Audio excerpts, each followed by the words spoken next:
पहलगाम इथे झालेल्या दहशतवादी हल्ल्याला आता 1 वर्ष पूर्ण झालेलं आहे. मात्र संपूर्ण काश्मीर व्हॅलीमध्ये त्यासोबतच दल लेक परिसरामध्ये श्रीनगरमध्ये याचे थेट पडसाद उमटताना पाहायला मिळतात. 1 वर्षानंतर रोजगार जो आहे तो मंदावलेला आहे आणि पर्यटनामध्ये विलक्षणीय घट झालेली आहे. आपल्यासोबत राजा राणी ट्रॅव्हल्सचे जे अध्यक्ष आहेत, संचालक आहेत विश्वजित पाटील, ते सुद्धा आलेले आहेत. आपण त्यांच्याशी सुद्धा बातचीत करणार आहोत.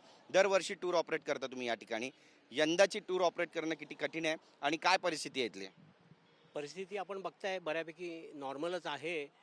पण येस, जो पहलगाम अटॅक झाला त्याला 1 वर्ष झालं कालच, आणि त्याचा जो परिणाम आहे हा बऱ्यापैकी दिवाळी आणि ख्रिसमसच्या सुट्टीपर्यंत झालेला, आणि त्याच्यानंतर हे जे अमेरिका आणि इराणचं युद्ध सुरू झालं आहे त्याचा मोठा परिणाम पडला आहे. आणि आत्ता तुम्ही बघितलं तर पर्यटक जवळजवळ एक 50% च्या लेवलवर आहे. आता मे महिना पण येतोय, त्यामुळे पर्यटक वाढतील असं चित्र दिसतंय का? चित्र दिसतंय, पण पर्यटक त्या संख्येने बुकिंग्स होत नाही आहेत, त्या संख्येने पर्यटक काश्मीरला येत नाही आहेत. कारण त्यांना एक चिंता आहे की परत हे कुठे युद्ध आणखीन चिघळलं तर तिकडे आपण गेल्यावर कुठे अडकू किंवा. पण आत्ता परिस्थिती अतिशय चांगली आहे, वेदर पण चांगलं आहे आणि मोठ्या संख्येने टुरिस्ट हे सगळ्यांची, तिकडच्या लोकांची आणि टुरिझम इंडस्ट्रीची इच्छा आहे. आणि आमचा पण नारा चालूच आहे की चलो काश्मीर. केवळ पहलगाम युद्धाचे पडसाद नाही आहेत, तर इराण, इस्रायल आणि अमेरिकेमध्ये जे शीतयुद्ध सुरू आहे, बऱ्याच घडामोडी घडतात तिथे सुद्धा, याचे देखील परिणाम आहेत असं म्हणू? नक्कीच या युद्धाचे परिणाम मोठ्या प्रमाणात टुरिझम क्षेत्रावर इकडे काश्मीरला दिसत आहेत. कारण मेन म्हणजे ह्यांनी जे खमेनीला जे मारण्यात आलं त्याच्यानंतर काही इथे प्रोटेस्ट झाले लाल चौकमध्ये आणि इतर ठिकाणी, त्याचा थोडा परिणाम बऱ्यापैकी टुरिझम इंडस्ट्रीला जाणवतोय आत्ता इथे.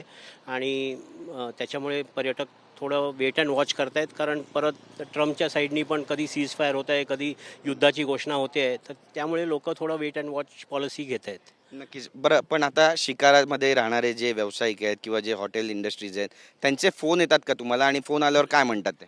सर, आम्हाला दररोज हॉटेलवाले, तुमचे हाऊसबोटवाले, ट्रान्सपोर्टर्स ह्यांचे दररोज फोन येत असतात की बुकिंग्सचं काय आहे सिच्युएशन, आत्ता पर्यटकांची बुकिंग्स थोडी वाढली आहेत का. कारण त्यांना पण इथे जाणवतं आहे की अजून जो फ्लो काश्मीरला येतो, एक मुंबई किंवा इतर ठिकाणी उन्हाळा चालू झाल्यावर लोक थंड ठिकाणी लगेच प्रस्थान करतात, तर त्या दृष्टीने तसा फ्लो येत नाही आहे. म्हणून त्यांना पण चिंता आहे की मे कसा जाईल.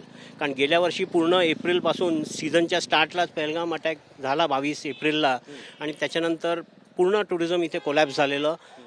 As good as zero tourist संपूर्ण, म्हणजे जून जुलैपर्यंत.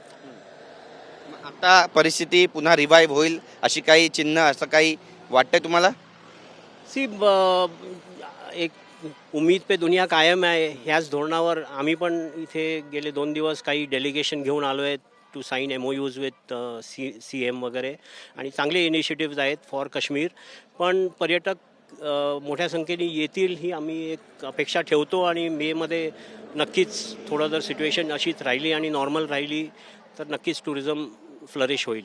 नक्कीच. बघा, ही सगळी भावना आपली व्यक्त केलेली आहे आणि इथली काय परिस्थिती आहे ते सुद्धा सांगण्याचा प्रयत्न झालेला आहे. एकंदरीतच पुन्हा एकदा मी माझ्या कॅमेरामॅन योगेश गुरवला सांगेल की सगळी दृश्य दाखवावी. शिकारा या ठिकाणी आपल्याला नौकाविहार करताना दिसत आहेत, हाऊस बोट्स या ठिकाणी रांगेत पार्क झालेल्या आहेत, मात्र रोजगार नाही आहे आणि पर्यटक नाही आहे, आणि पर्यटक या ठिकाणी येत नाही आहे. कारण मनामध्ये एक अनामिक भीती युद्धाबाबतची सुद्धा दडलेली आहे. इराण आणि अमेरिकेमध्ये जे युद्ध सुरू आहे, खामेनींना ज्या पद्धतीने या ठिकाणी समर्थन देण्यात आलं काश्मीरमध्ये, त्याचे देखील काही परिणाम जे आहेत ते या ठिकाणी थेट पर्यटनावर जाणवताना पाहायला मिळतं. एकंदरीतच दल लेक परिसरामध्ये आणि एक पूर्ण काश्मीर व्हॅलीमध्ये आणि श्रीनगरमध्ये आता पर्यटनाच्या माध्यमातून रोजगार कसा जनरेट होणार आहे, हा सुद्धा आताच्या घडीचा सगळ्यात मोठा प्रश्न आहे. कॅमेरा पर्सन योगेश गुरवसह गिरीश गायकवाड, TV9 मराठी, दल लेक, काश्मीर.